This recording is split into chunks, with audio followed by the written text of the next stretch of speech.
அன்பு சகோதர சகோதரிகளே, ஆண்டவரும் உலக ரட்சகருமான இயேசு கிறிஸ்துவின் நாமத்தில் என் அன்பின் வாழ்த்துக்கள். இன்றைய முத்து மூலமாக உங்களை சந்திப்பதிலே மகிழ்ச்சி அடைகிறேன். பிரியமானவர்களே, கலாத்தியர் 6ஆம் அதிகாரம் 7ஆம் வசனம், கலாத்தியர் 6:7, மோசம் போகாதிருங்கள், தேவன் தம்மை பரியாசம் பண்ண விட்டார். மனுஷன் எதை விதைக்கிறானோ அதையே அறுப்பான்.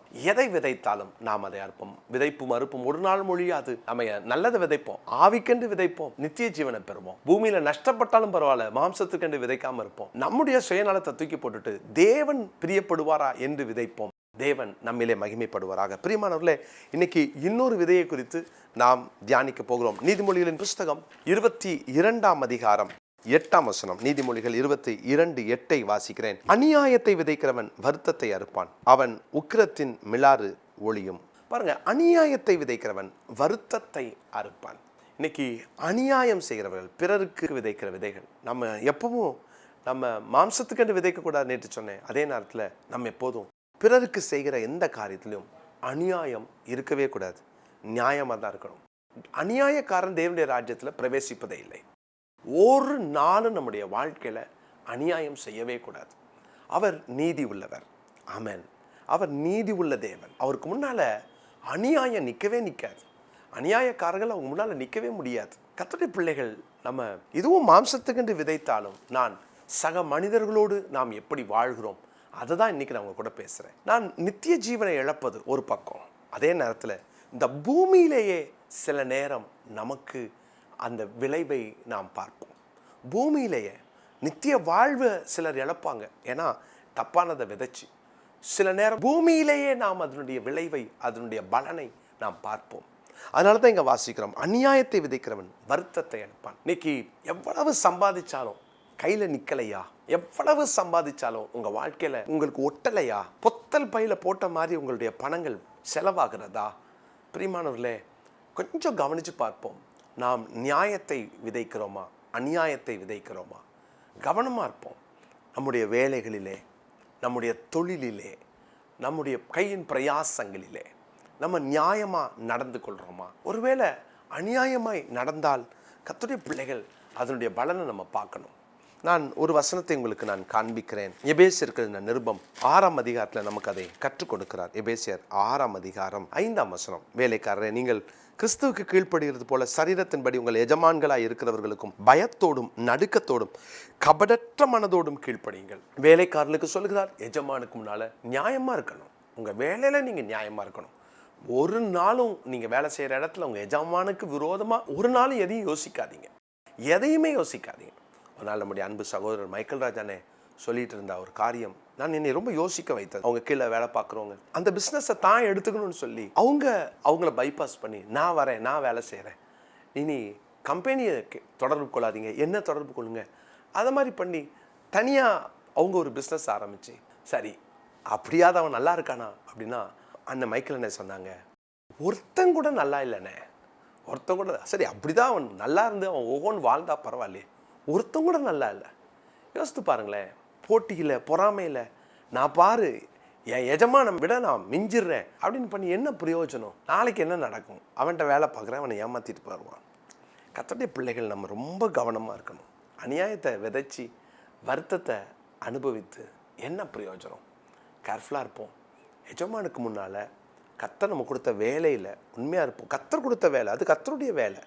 அதனால் அதை அசதியாக செய்யக்கூடாது. நேரத்துக்கு போகிறது, நீங்கள் எத்தனை மணி நேரம் உங்கள் வேலை இருக்குதோ அந்த எத்தனை மணி நேரம் வேலை செய்யணும். அதில் நம்ம ரொம்ப கவனமாக இருக்கணும். அதே நேரம் அடுத்தது நீங்கள் பார்த்தீங்கன்னா எபேசியர் 6:6, மனுஷருக்கு பிரியமாக இருக்க விரும்புகிறவர்களாக பார்வைக்கு ஊழியம் செய்யாமல் கிறிஸ்துவின் ஊழியக்காரராக மனப்பூர்வமாய் தேவனுடைய சித்தத்தின்படி செய்யுங்கள். மனப்பூர்வமாய் 9ஆம் வசனத்தில் பாருங்களேன், எஜமான்களே அப்படியே நீங்களும் வேலைக்காரருக்கு செய்ய வேண்டியவைகளை செய்து. எஜமான்களே, வேலைக்காரனுக்கு என்ன செய்யணுமோ அதை செய்வோம். நம்ம ஒரு நாளும் அவங்கள புழிஞ்சு ரத்தத்தை குடிச்சிட்டு நம்ம வாழவே முடியாது. இங்கே வேலை செய்கிறவங்க, உங்களுக்கு கீழே கொஞ்சம் பேரை வச்சு வேலை வாங்குறவங்க இருந்தீங்கன்னா தயவு செய்து கெட்ட வார்த்தை உங்கள் வாயில் வரக்கூடாது. உங்கள் வாயில் அந்த கெட்ட வார்த்தையை பார்க்கக்கூடாது. சில எஜமான்கள்லாம் அவங்க கிறிஸ்டியன் பிஸ்னஸ் பீப்புளாக இருப்பாங்க, ஆனால் அவங்க வேலைக்காரங்கிட்ட அவங்க நடந்துக்கிற முறை, உலகத்தில் அப்படி வாழலாம். உலக எஜமான்கள் வேற, ஆவிக்குரிய எஜமான்கள். ஒன்றும் மறந்துடாதீங்க, இந்த உலகத்தில் உங்களுக்கு கீழே உங்கள் கஷ்டத்தினால வேலை பார்க்கலாம், ஆனால் அங்கே அவர்கள் ஒரு நாள் ரட்சிக்கப்பட்டு நித்திய வாழ்வுக்கு வரும்போது நீங்களும் உங்கள் கீழே வேலை பார்க்குறவங்களும் ஒன்றா இருக்க போகிறோம். அங்கே எஜமான் வேலைக்காரன் கிடையாது. ஓ, பூமியில் எஜமானா இருந்தியா நீ ஒரு விஐபி ரூமில் இருன்னு கர்த்தர் சொல்ல மாட்டார். உங்கள் வீட்டில் வேலை பார்க்குற அந்த மெய்ட், இந்த சர்வெண்ட் யாராக வேணா இருக்கட்டும், ஒரு நாள் கூட அவர்களை நீங்கள் முகம் காட்டாதீங்க. தனி தட்டை கொடுத்து, நான் எங்கள் வீட்டில் கர்த்தருக்கு முன்னால் சொல்கிறேன், என்னுடைய பிள்ளைகள் எங்கள் வீட்டில் வேலை பார்க்குற சகோதரிகளை அத்தன் தான் சொல்லுவேன். சர்வெண்ட்ன்ற வார்த்தை வரக்கூடாது அவங்க வாயில். அத்தன்னு சொல்லுங்கள். அவங்க கஷ்டத்துக்கு நம்ம வீட்டில் வந்து வேலை பார்க்குறாங்க. உட்காந்து சாப்பிடுங்க, எங்கள் கூட உட்காந்து சாப்பிடுங்க, தப்பு இல்லை. எங்கள் கூட உட்காந்து சாப்பிடுங்க. நீங்கள் வெளியில் உட்காந்து கீழே உட்காந்து தனி தட்டு கிடையாது. நம்ம யூஸ் பண்ணுற டம்ளர், நம்ம யூஸ் பண்ணுற தட்டு தேவனுடைய பிள்ளைகள். ஏன்னா நித்திய வாழ்வை குறித்து நிறைய பேருக்கு நினைவே இல்லை. நித்திய வாழ்வில் நம்ம தனியாக உட்காந்துருப்போம்னு நினச்சிட்டு இருக்கிறோம். அந்த எண்ணம் இல்லாதனால தான் பூமியில் நம்மகிட்ட வேலை பார்க்குறவங்கள தரம் குறைவாக நடத்துக்கிறோம். உங்கள் வீட்டை பெருக்கிறவங்க, உங்கள் ஏரியாவை தெருவை பெருக்கிறவங்க, அன்போடு சொல்கிறேன், ஒரு டம்ளர் காஃபி கொடுங்க, தப்பில்லை. ஒரு நாள் கூப்பிட்டு டிஃபன் கொடுங்க, தப்பில்லை. உட்கார வச்சு அவங்களுக்கு சாப்பாடு கொடுங்க, தப்பில்லை. ஒரு தண்ணி கொடுங்க, தண்ணி இருக்கா விசாரிக்கங்களா? யாராவது ரோட்டில் பெருக்கிறவங்கள விசாரிப்பாங்களா? நம்ம இதெல்லாம் அவங்களுக்கு நியாயம் செய்கிறோம். அவங்களுக்கு எவ்வளோ ஆறுதலாக இருக்கும் தெரியுமா? பிரதர், நம்மளோட அவங்க நல்லா இருக்காங்க, இருக்கட்டும். ஆனால் அவர்களுக்கு நீங்கள் சொல்லுகிற ஒரு ஆறுதல், நல்லா இருக்கிறீங்களா, என்ன முகம் சந்தோஷமாகவே இல்லை, கேட்டு பாருங்களேன், கொட்டுவாங்க. யார் பேசுவா அவங்களுக்கு? உங்கள் வீட்டு வாசலில் இருக்கிற யாருக்கோ இயேசுவை காட்டாமல் நம்ம எப்படி வாழ முடியும்?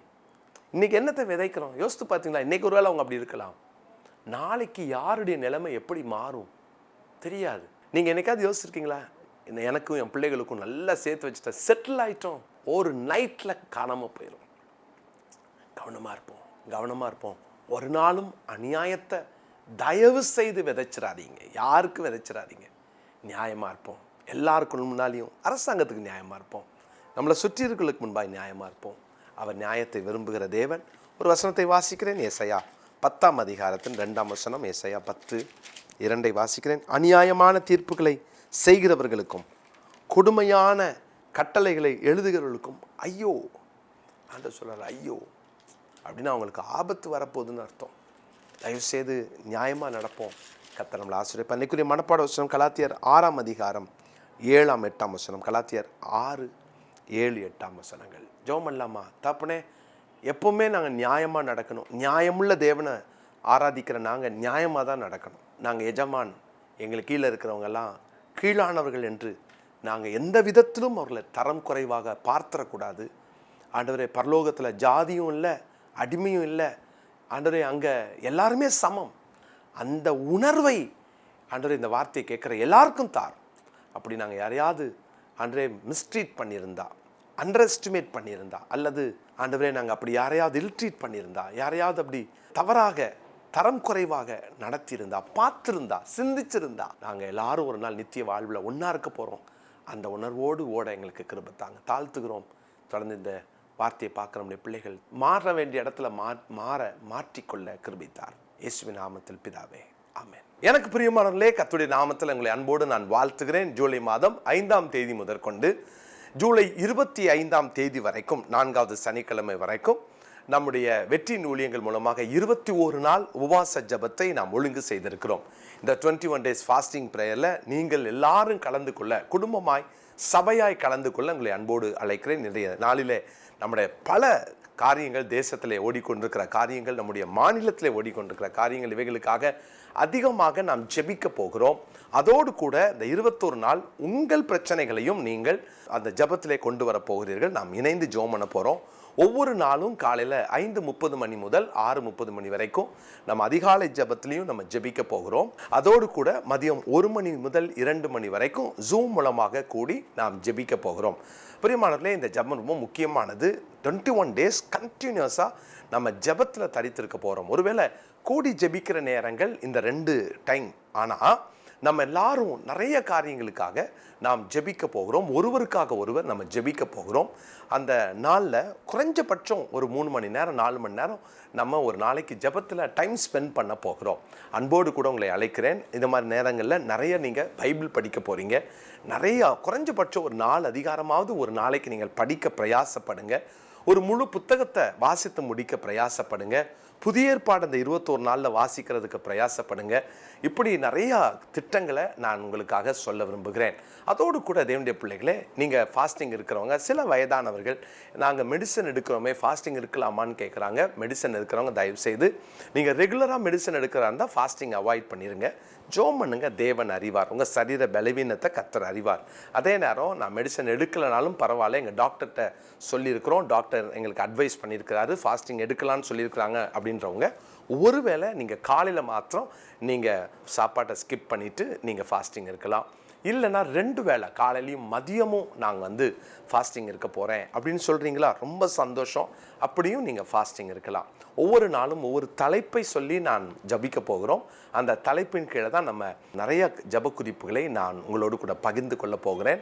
நானும் அன்பு சகோதரன் மைக்கேல் ராஜ் அண்ணன் 2 பேருமே இந்த ஜபத்தை நடத்தவிருக்கிறோம். எனவே இப்போவுமே நீங்கள் ஆயத்தப்பட்டுருங்க. கீழே பார்க்குற இந்த ஃபோன் நம்பரில் நீங்கள் தொடர்பு கொண்டீங்க அப்படின்னா நாங்கள் உங்களுக்கு அந்த குரூப்பில் உங்களை நாங்கள் ஆட் பண்ணிடுவோம். அதை தனியாக அதுக்குன்னு சொல்லியிருக்கிற வாட்ஸ்அப் குரூப்பில் உங்களை ஆட் பண்ணிடுவோம். ஒவ்வொரு நாளும் அதில் தான் நம்ம ஜப குறிப்பையும் ஜூம் லிங்க்கையும் நம்ம கொடுக்க போகிறோம். எனவே நீங்கள் இப்போ ஆயத்தமாக இருங்க. இந்த ஜபம் ரொம்ப முக்கியமானது. ஒவ்வொரு நாளும் நம்ம ஜபிக்கிற ஜபங்களுக்கு கர்த்தர் பதில் கொடுப்பார். நிச்சயமாக இந்த 21 நாள் ஃபாஸ்டிங் ப்ரேயரில் பெரிய பெரிய மாற்றங்கள் வரப்போகிறது. நம்முடைய தேசத்துக்காக நிறையா விசேஷமாக ஜெபம் பண்ண போகிறோம். வரப்போகிற சில முக்கியமான சட்டங்கள், இது பெரிய கிறிஸ்தவர்களுக்கு எதிராக இயற்றப்பட போகிற சட்டங்கள், இந்தியா முழுவதும் ஏற்படுத்த போகிற மதமாற்ற தடை சட்டம், இதெல்லாம் பெரிய பிளான் நடந்துகிட்ருக்கு. இதெல்லாம் தேவ சமூகத்தில் நம்ம ஜெபிக்க போகிறோம். எஸ்தர் ராஜாத்தி 4 நாள் ஜெபம் பண்ணும்போதே கர்த்தர் அவ்வளோ பெரிய மாற்றத்தை ஏற்படுத்தினார். 21 நாள் தானியேல் ஜெபம் பண்ணும்போது அத்தனை பெரிய மாற்றத்தை ஏற்படுத்தினார். நம்ம ஜெபம் பண்ணும்போது கர்த்தர் செய்ய மாட்டாரா? தேசிய அளவில் கர்த்தர் மாற்றங்களை ஏற்படுத்த போகிறார். நம்ம ஜெபம் பண்ணுவோம், ஃபாஸ்டிங் இருப்போம். எனவே நீங்கள் இந்த காரியத்துக்காக உங்களுக்கு தெரிந்த நண்பர்கள் எல்லாரையும் சொல்லுங்கள், சேர்ந்து நம்ம ஜெபம் பண்ணுவோம். கர்த்தருக்கு சித்தமானால் தேவனுடைய பிள்ளைகளே, இந்த ஜெபத்தில் நம்ம இரவு நேரமும் ஜெபிக்கிறதற்கு நான் ஜெபம் பண்ணி அதுக்காக ஆயத்தப்படுறேன். ஆண்டவர் அனுமதித்தால் நைட்டும் நம்ம 1 மணி நேரம் கூடி ஜெபம் பண்ணிடுவோம். நம்ம இப்படி 1 மணி நேரம் நம்ம கூடி ஜெபம் பண்ணோன்னா எத்தனை மகிமையாக இருக்கும் இல்லையா? கர்த்தர் பெரிய காரியங்களை செய்வார். உங்களை எல்லாரையும் அன்போடு கூட அழைக்கிறேன். God bless you.